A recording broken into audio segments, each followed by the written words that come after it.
Hoje nós iremos ler Gálatas capítulo 5. Iremos ler apenas 3 versos, que é o verso 16 ao 18. Capítulo 5, verso 16 a 18.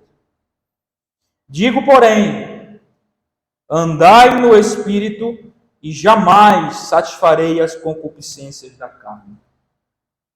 Porque a carne milita contra o Espírito, e o Espírito contra a carne, porque são opostos entre si, para que não façais o que porventura seja do vosso querer. Mas, se sois guiados pelo Espírito, não estáis sob a lei, ou debaixo da lei. Irmãos, título do nosso sermão: Livres em Cristo. Livres em Cristo. Pela sua morte e ressurreição, nosso Senhor Jesus Cristo conquistou os inimigos que impediam nossas vidas de serem cheias do Espírito Santo. Houve um homem na história da igreja que ele conta uma experiência pós-conversão. Ele era um homem ímpio e se converte. E depois da sua conversão, ele conta uma experiência de vitória que ele teve pela fé em Jesus Cristo, nosso Senhor. Que é muito interessante. Ele diz assim: uma semana após a minha conversão, faz 30 anos. Ele conta essa experiência depois de 30 anos de convertido. Só que ele está lembrando de uma experiência que ele passou lá no início da fé.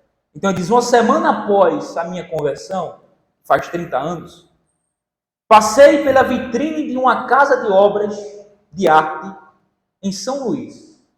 Não é no Brasil, é fora do Brasil. E vi um grande quadro de Daniel na cova dos leões.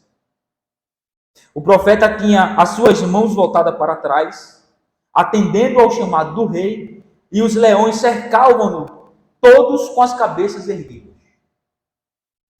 A única coisa de que eu tinha um temor mortal naqueles dias era voltar ao meu velho pecado. Um temor mortal que eu tinha, ele diz, era voltar aos meus velhos pecados naqueles dias. Antes de aceitar a Cristo, segundo a sua palavra, eu era um ébrio, um bêbado, um viciado. De forma que não tinha nenhuma força para controlar o desejo de tomar qualquer bebida que me viesse às mãos. Ele não tinha controle, ele não tinha como dominar os seus desejos, os seus impulsos em relação à bebida e ao seu vício. Cheguei a ter medo de passar em um bar ou salão de um hotel. E assim, quando notava que eu estava me aproximando de qualquer clube, fazia uma grande volta. Ele chegou a ter medo até mesmo de passar na frente de um bar ou na frente de algum salão de hotel em que tinha alguma festa ou bebida ou algo do tipo. Achava-me em contínua tormenta de dia e de noite. Não houve quem me dissesse alguma coisa sobre o poder conservador de Jesus Cristo. Não houve ninguém que fez isso. No entanto, ao ver aquela gravura, uma grande fé e esperança penetraram o meu coração. Reconheci então que o mesmo Deus de Daniel era capaz de livrar-me de todos os hábitos, por mais arraigados que já estivesse em mim. E destarte, pude sentir feliz descanso no Salvador. Então, através de uma pintura de Daniel na cova dos leões, ele é encorajado, ele encontra força pela fé em Cristo, no Deus que livrou Daniel da cova dos leões. Esse mesmo Deus também tinha poder de livrar ele dos seus maus costumes, dos seus vícios, das suas inclinações carnais e pecaminosas em relação à bebida. E ele diz: enfim, senti um feliz descanso no meu Salvador. Ou seja, ele foi fortalecido para vencer as paixões da sua carne. É exatamente a respeito desse assunto, irmãos, que esse texto que nós vamos expor hoje, sobre a liberdade. Sobre a liberdade que nós temos em Cristo em relação aos pecados. Vamos ver que, para vencermos esses pecados, nós precisamos ativamente andar no Espírito. Nós vamos ver o que significa isso. Nós precisamos ativamente lutar no Espírito contra as paixões da nossa carne. E nós precisamos fazer isso de modo dependente do Espírito. O apóstolo Paulo, irmãos, identificou dois grandes perigos que atacavam as igrejas da Galácia. O primeiro é passar da liberdade para a escravidão. Ele identifica isso no capítulo 5, versículo 1. Ou seja, um dos perigos que ele identifica é o legalismo. Judaizantes chegam na igreja da Galácia, dizendo que para a pessoa ser salvo não era somente fé em Jesus Cristo, como Paulo ensinou. Mas era a fé em Jesus Cristo, junto a isso, a observância da lei mosaica. Desde seus calendários, dia de festas, a dieta e tudo mais. Então havia uma festa... judaizantes que tinha se introduzido na igreja da Galácia, que dizia, olha, para você ser salvo não é somente fé em Jesus Cristo, mas você tem que observar toda a lei de Moisés. Então havia um legalismo que estava impetrando e influenciando a igreja da Galácia. Então Paulo identifica isso e ele escreve essa carta aos Gálatas exatamente para combater esse legalismo. Essa ideia de salvação cooperativa. Salvo pela fé, mas também eu tenho que observar o calendário judaico, as festas, o sábado, as luas e tudo mais. As cerimônias e tudo mais. Paulo disse, epa, não, é fé e fé somente. Por isso que a carta aos Gálatas, o tema central dela é justificação pela fé. Lutero chamava de minha Catarina. Ele chamava a carta aos Gálatas de minha Catarina, que era o nome da esposa dele.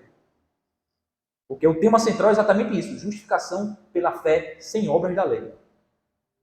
Então Paulo identifica o legalismo que estava influenciando a igreja dos Gálatas. E o segundo problema que ele identifica é transformar a liberdade em libertinagem. Porque a conclusão lógica era qual? Espera aí, Paulo. Se você está dizendo que para que eu seja justificado é somente pela fé em Cristo, a parte de qualquer obra que eu possa fazer, então segue-se que, uma vez justificado, eu posso andar do jeito que eu quero, fazer o que eu quero. Então ele transformava a graça de Deus para dar ocasião à carne. Era outro perigo que a igreja dos Gálatas estava passando, estava sendo influenciado. Se a justificação é pela fé somente, então eu vou crer em Jesus Cristo e eu vou andar do jeito que eu quero. Paulo vai dizer, não. É o que ele diz no capítulo 5, versículo 13, versículos anteriores. Porque vós, irmãos, fostes chamados à liberdade, porém, não useis da liberdade para dar ocasião à carne. Espera aí. Em Cristo vocês são livres, são justificados pela fé, mas isso não lhe dá o direito de você andar imoralmente e desordenadamente. Então, esses dois perigos Paulo identifica. Nos versos 13 a 15, como nós acabamos de falar, Paulo enfatizou que a verdadeira liberdade cristã se expressa no autocontrole, no serviço de amor ao próximo e na obediência à lei de Deus. A questão agora é, como essas coisas são possíveis? E a resposta é, pelo Espírito Santo.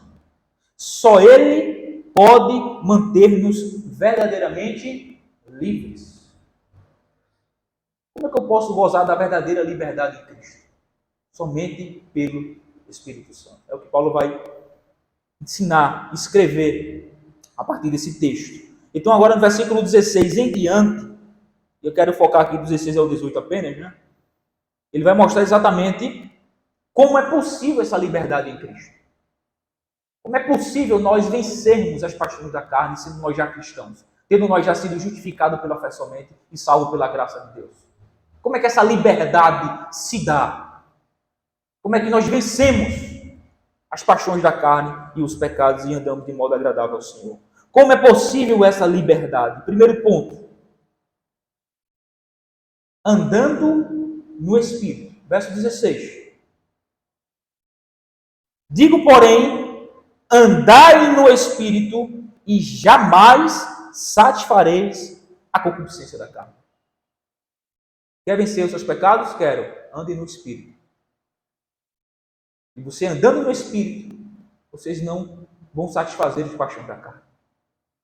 Digo, porém, irmãos, esse porém aí é uma conjunção que pode ser tanto adversativa, que contrasta com o que foi falado antes, com o que irá ser falado em seguida, como também pode ser uma conjunção aditiva, que adiciona algo ao que foi falado antes.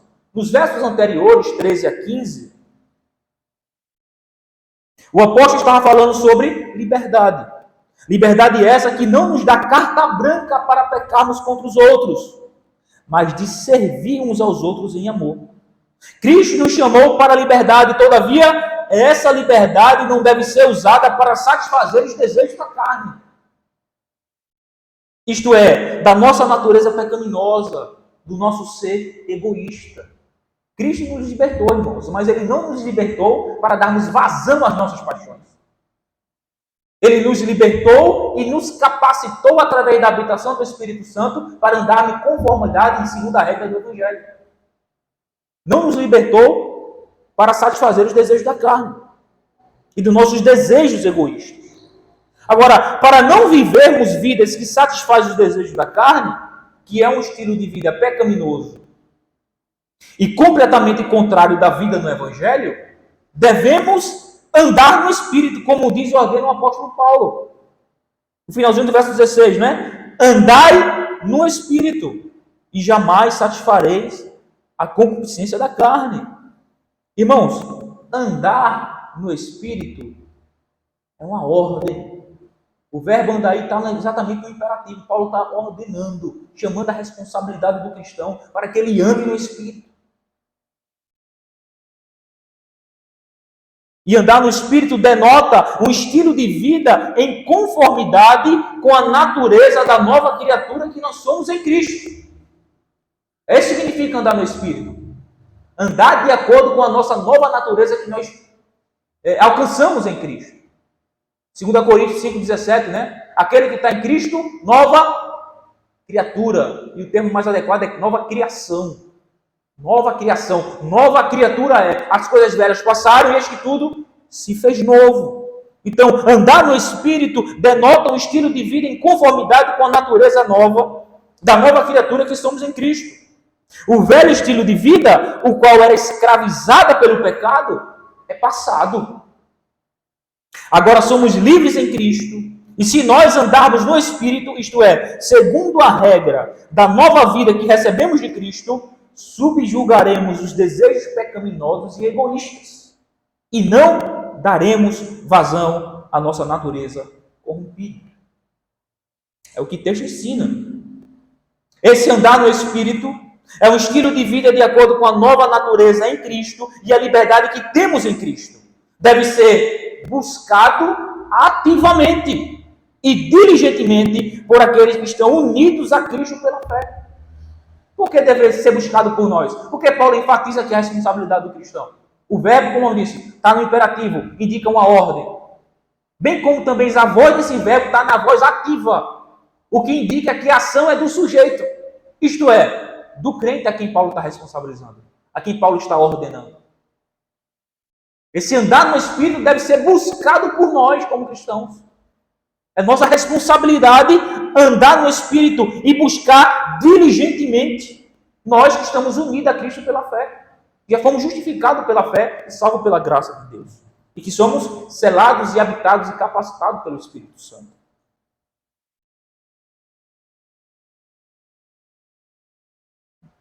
Isso aqui nos ensina nossa responsabilidade, né?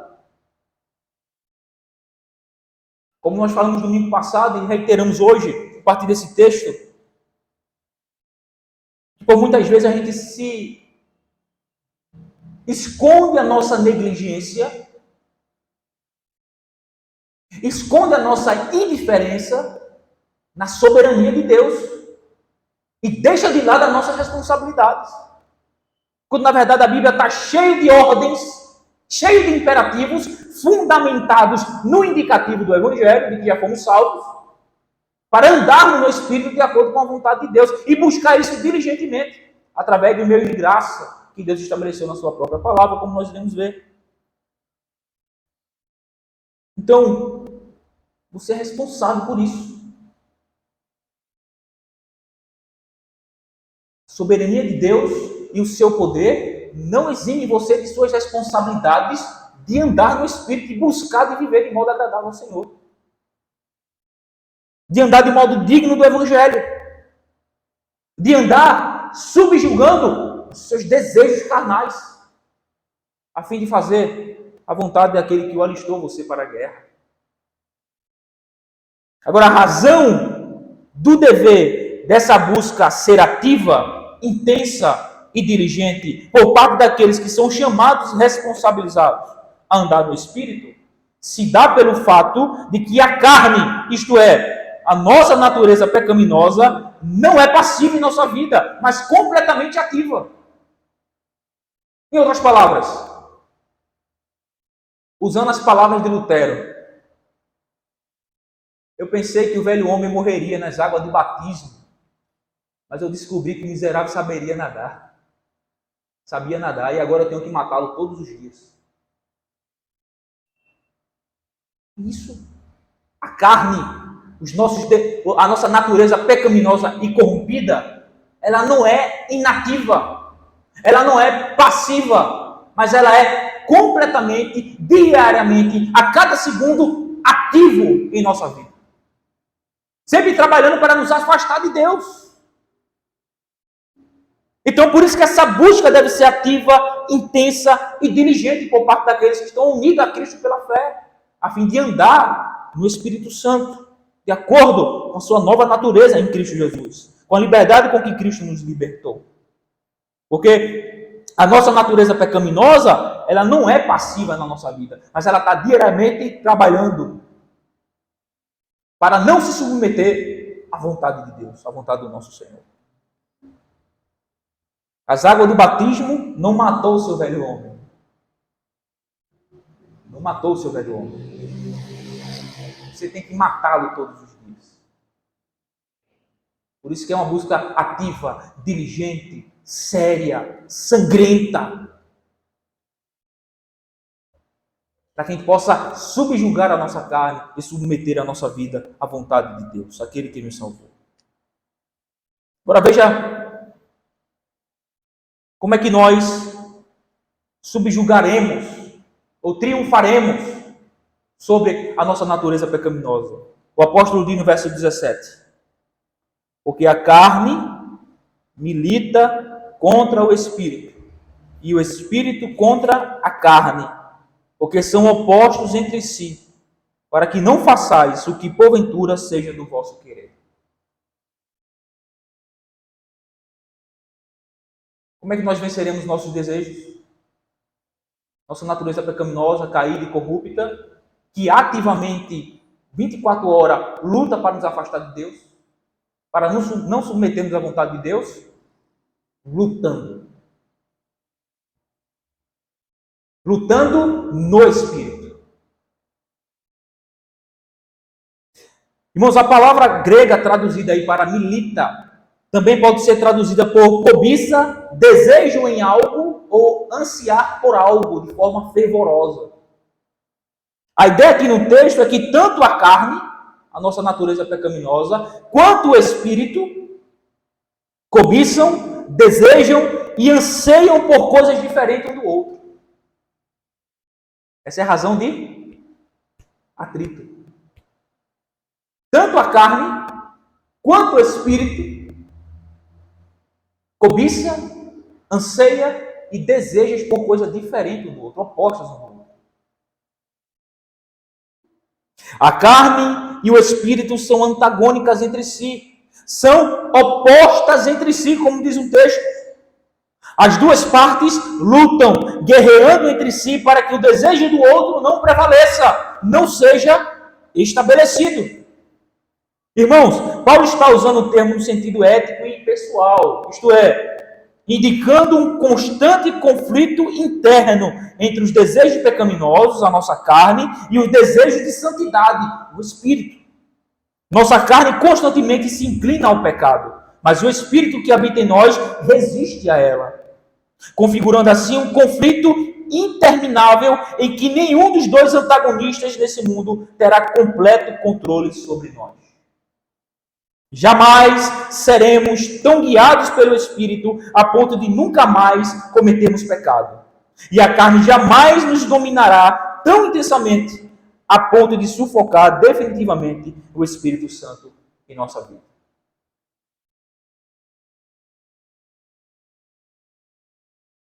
Irmãos, se você é um crente verdadeiro, esse conflito existe em você.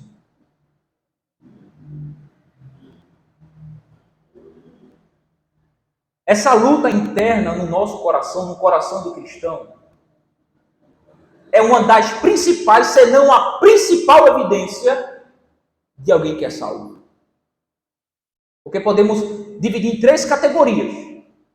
Os libertinos não têm essa luta. Por quê? Estão escravizados, fazendo simplesmente os desejos da sua própria carne. Só que tem os legalistas que pensam que vencerão através das obras da lei. E tem os verdadeiros crentes, que existe esse conflito interno, intenso, constantemente, diariamente, em seu íntimo, em seu coração, lutando e guerreando entre as duas naturezas. Nossa natureza corrompida e pecaminosa e a nova natureza que recebemos de Cristo, o Espírito que habita em nós. Então, se não existe uma luta interna no seu coração entre a sua velha natureza e o novo homem em Cristo, há uma grande probabilidade, mas grandíssima mesmo, de que você não é um crente.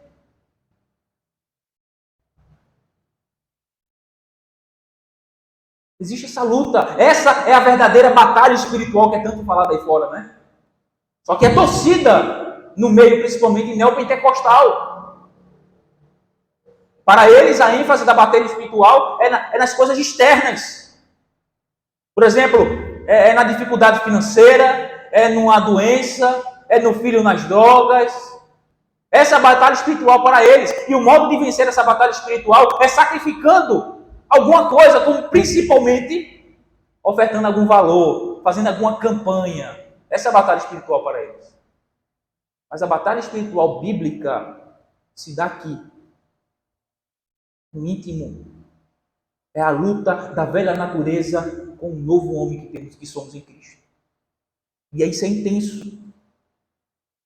Isso é intenso. Nenhuma das partes fica passivo. Mas os dois guerreiam ferrenhamente entre si, a fim de que a vontade do outro não seja estabelecida e não prevaleça.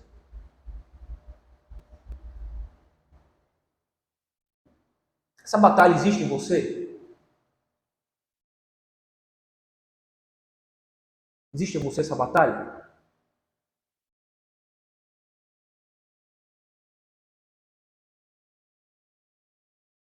Você não vencerá se você for passivo. Você tem que ser ativo, lutando no Espírito Santo para vencer os desejos da sua carne. Caso contrário, você cairá. Você pecará. Você não se submeterá à vontade do seu Senhor para fazer a sua própria vontade egoísta, os desejos pecaminosos e carnais. Se você simplesmente fica na passividade. Eu escuto muito cristão, muita gente dizendo: ô pastor, mas eu tento, mas não consigo. Não tenho força, pastor. Como assim? Quem você tem alimentado mais? Quem tem sido mais fortalecido na sua vida? A sua carne, o seu desejo carnais? Então é por isso que você não consegue vencer. Aqui lá tem uma academia. É uma boa ilustração. Porque tem gente lá mais forte do que eu. Fisicamente falando. Porque todos os dias eles se exercitam. Eles estão se exercitando todos os dias. Eles estão treinando todos os dias. Eles estão se condicionando todos os dias. E assim eles vão crescendo, eles vão ficando fortes, eles vão ganhando mais resistência. Porque eles se exercitam. Eles trabalham. Eles suam. Eles se esforçam. Por isso que eles ganham massa, músculo. E vão crescendo, vão ficando mais fortes, vão ficando mais rígidos, vão ficando mais resistentes. Porque eles se exercitam. Por que você não tem vencido? Você não tem praticado os exercícios espirituais. Porque você tem ficado na passividade, esperando um milagre, o qual, se você bem lembrar, já aconteceu. Cristo lhe salvou. Cristo lhe libertou da condenação do pecado, da escravidão do pecado, mas da presença do pecado ele está lhe libertando ainda, que é no processo da santificação. Mas você precisa, dentro da sua responsabilidade, ativamente, com todas as suas forças, esforçar-se para subjugar a sua carne e não dar vazão a ela. Porque existe essa luta em você. Então, para você subjugar os desejos da sua carne, você precisa lutar em espírito. Lutar em espírito.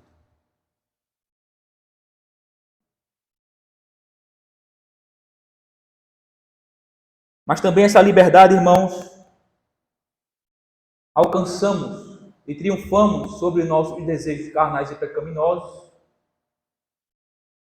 vivendo na dependência do Espírito. Isso aqui é um ponto importante.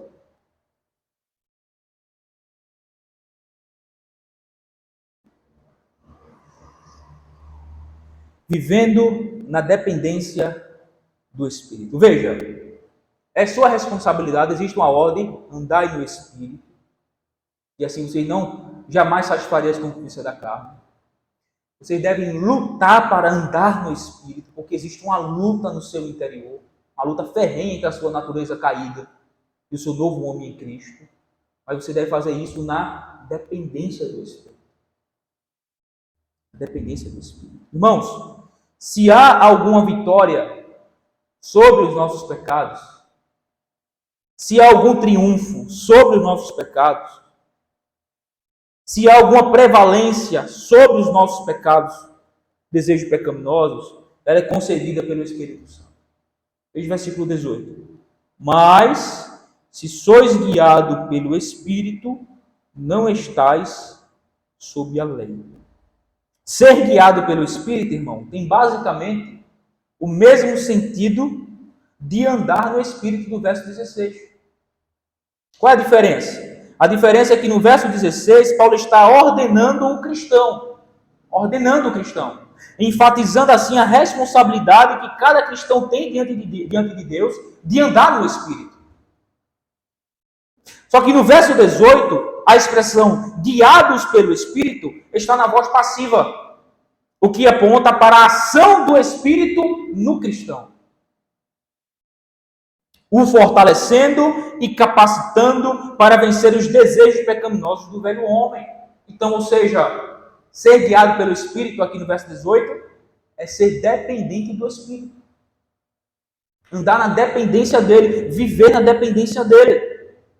Os Gálatas já haviam recebido o Espírito pela fé em Cristo, conforme 3:2 e 4:6. Por essa razão, como filhos de Deus, eles não eram mais escravos. Cristo livra o pecador que pela fé crê nele da escravidão e condenação do pecado que se dá pela lei. Como é que fica evidente a nossa condenação e a nossa escravidão do pecado? A lei revela isso. A lei exige a nossa morte. E pela santificação, que é a obra poderosa e eficaz do Espírito Santo no então cristão, Cristo o livra progressivamente da presença e do poder do pecado. Para Paulo, estar debaixo da lei e viver na carne são a mesma coisa. A vida no Espírito é a única alternativa vitoriosa contra o legalismo e a vida pecaminosa. Porque quando somos guiados pelo Espírito, já não estamos debaixo da tutela da lei. E por isso, somos livres. Somos livres, somos libertos em Cristo. Cristo nos libertou da condenação do pecado, da escravidão do pecado, do juízo condenatório da lei que exige a nossa morte. Cristo nos libertou. É por isso que nós somos livres. E nos selou com o Espírito Santo. nos capacitando a andar e a viver de acordo com a sua vontade.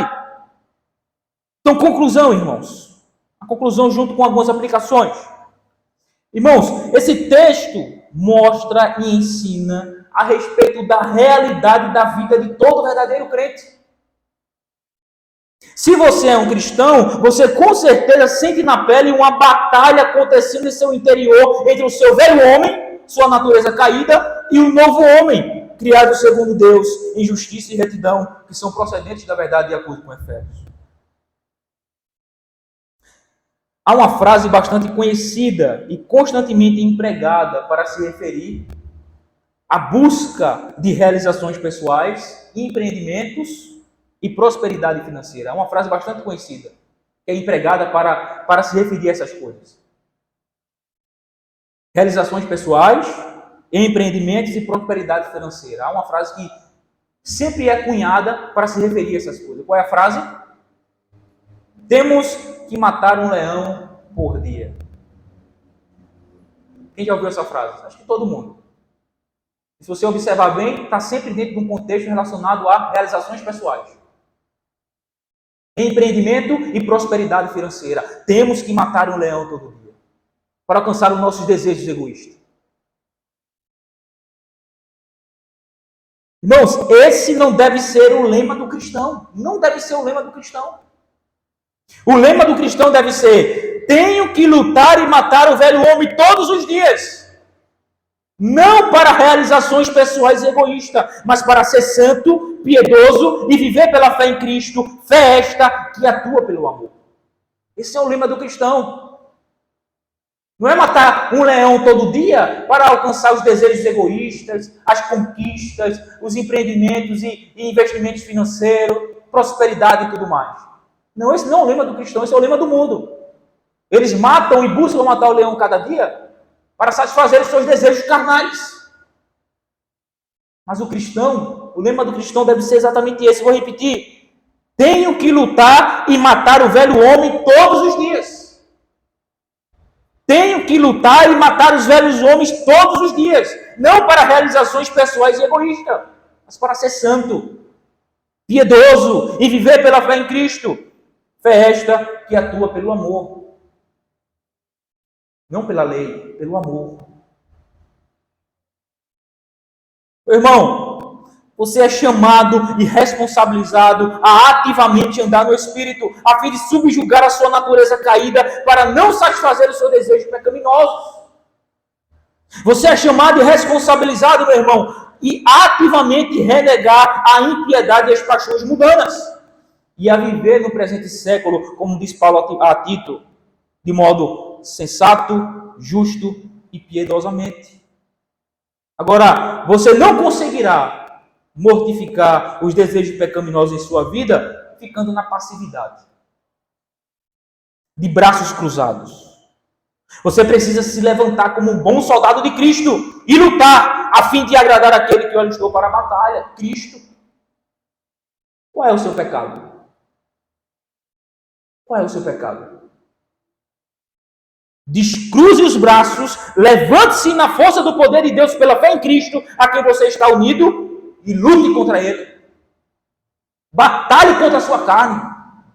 Não fique na passividade nem com braços cruzados. Descruze os seus braços, levante-se na força do poder de Deus e lute. Agora, como descrevemos no último ponto, você deve se levantar e lutar na dependência de Deus, na dependência do Espírito Santo. O que significa lutar na dependência do Espírito Santo? O que significa lutar na dependência de Deus? Significa ser diligente na prática dos exercícios espirituais. Significa exercitar-se na piedade. Fazer uso dos meios de graça que Deus nos concedeu para o nosso desenvolvimento e fortalecimento na fé. Você percebe isso? Esse é o seu problema. O problema é que você acha ser forte demais. Como assim, pastor? Eu me acho ser forte demais. Deixa eu esclarecer. Você ora todos os dias? Percebe? Você se acha ser forte demais. E pelo fato de você se achar ser forte demais, você não sente a necessidade de orar todos os dias? De andar e lutar na dependência do Espírito? Deixa eu fazer outra pergunta. Você lê a Bíblia todos os dias? Não. Uma vez na semana, duas. Está vendo que você se acha ser forte demais? Você quer lutar com suas próprias forças? Mas você tem que lutar na dependência do Espírito. E lutar na dependência do Espírito significa exercitar-se na piedade e na prática dos exercícios espirituais que Deus nos deu para o nosso fortalecimento e desenvolvimento e fortalecimento na fé. Que é a oração, que é a leitura da palavra, que são tantos outros meios de graça, exercícios espirituais que Deus nos ensina na sua palavra para o nosso fortalecimento e desenvolvimento na fé. E vencer as nossas tentações, os nossos pecados. Veja, não na nossa força, na força do Espírito, na força de Deus, na dependência dele. Como? Orando. Lendo e aprendendo nas Escrituras, sendo santificado pela palavra. Deixa eu fazer outra pergunta. Você tem todos os dias um tempo a sós com o Senhor? Eu não. Sou muito ocupado, pastor. Pois é porque você se acha forte demais. Você está se achando forte demais. É por isso que você não separa um tempo para buscar o Senhor, para fortalecer o seu espírito, a fim de subjugar a sua carne. É por isso que, por muitas vezes, irmãos, o pecado, quando bate na nossa porta, a gente abre, ainda mais com um sorriso no rosto e diga assim: seja bem-vindo, Senhor, pecado. Entre. Por quê? Porque nós não estamos fortalecidos no Espírito. Nós não estamos lutando na dependência do Espírito. E quando a tentação vem, a gente cai. Porque quem é que está mais forte? Os nossos desejos. Nossa natureza é quem está imperando. Nosso egoísmo e as nossas satisfações pessoais. E o fato de nós nos acharmos sermos fortes demais. O que isso significa? Não andar e não lutar na dependência do Espírito. Isto é, negligenciar os exercícios espirituais que Deus nos chama a praticar, a fim de nos fortalecer e desenvolver na fé. A fim de mortificar as obras da carne. Tem um livro muito bom de John Owen. É a mortificação do pecado. As tentações e mortificação do pecado é o nome do livro. Ele fala exatamente isso. Ele ensina isso. Quando o pecado vem na nossa porta, a gente cede. Por quê? Porque a carne está fortalecida. Nós não temos mortificado ela através dos exercícios espirituais, na dependência do Espírito. Para você vencer algum pecado, seja em qualquer área que seja, você acha que é apenas mudar algum hábito. Mas não! É orar. É se santificar pela palavra. É jejuar para vencê-lo. Para mortificá-lo, para matá-lo. Ou então ele me mata. Essa é a dura realidade da vida cristã. Ou você mata o pecado, ou então ele me mata. Temos que matar um homem, o velho homem, todos os dias. Para que possamos viver na piedade, na santidade, para a glória de Deus. Meu irmão, você não é forte. Isso significa dizer que você tem que lutar contra os desejos da carne, na dependência do Espírito.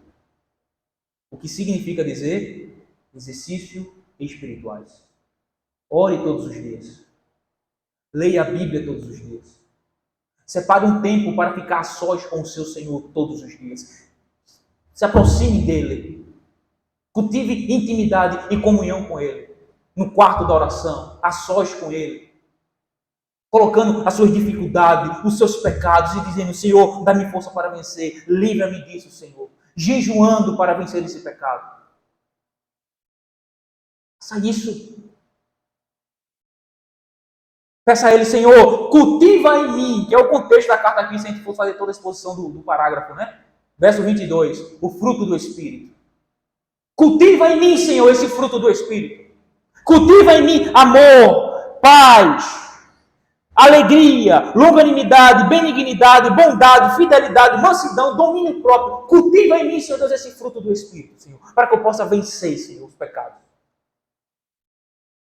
Para que eu possa andar em amor, para que eu possa ter paz, para que eu possa ser alegre em Cristo. Para que eu possa ser paciente, bondoso e benigno com meus irmãos. Para que eu possa ser manso, Senhor, nos meus relacionamentos. Para que eu tenha domínio próprio, Senhor Deus, das minhas paixões. Para que eu possa dominar e subjugar essas paixões carnais, Senhor, e pecaminosas, Senhor. Percebe? Isso aqui só é cultivado no cristão a partir dos exercícios espirituais. Dos quais, se nós negligenciarmos, a carne, a nossa natureza, vai imperar. Vai sempre estar prevalecendo. A gente vai estar sempre caindo de palmo em palmo. Então, irmãos, pelo amor de Deus, faça isso. Não se ache forte demais. Você é fraco demais. Essa é a realidade.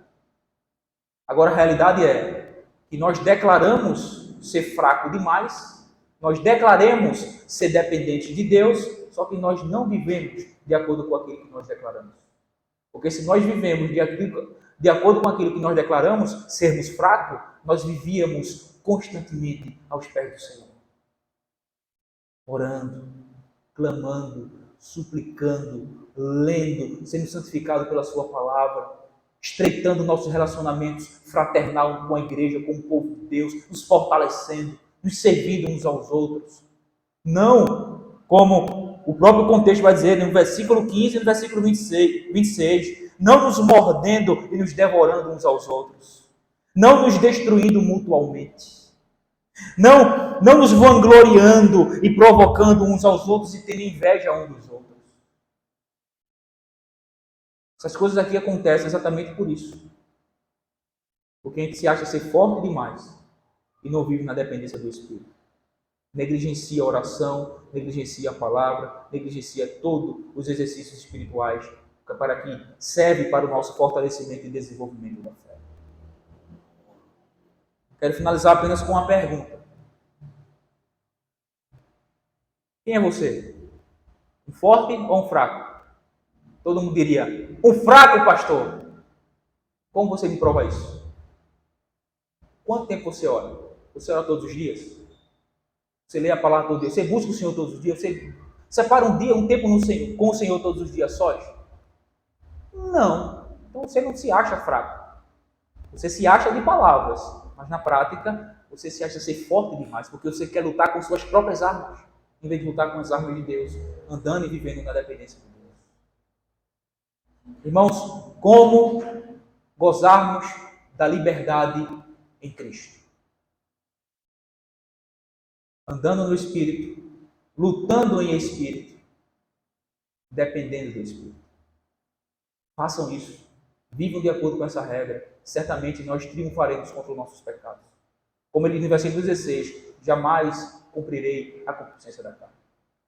Amém.